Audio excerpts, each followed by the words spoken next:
Watch how she sustained those injuries.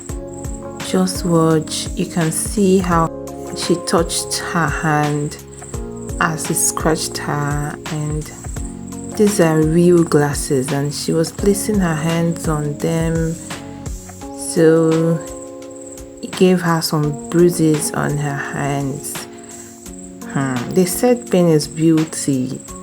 This one was really painful, but the gown is beautiful. What are your thoughts? Would you rock this gown? Would you go through all this because you want to look fashionable? Is this really worth it? If you ask me, the gown was really fine, but the scratch on her hands, the injury, it wasn't funny at all. What are your thoughts about this?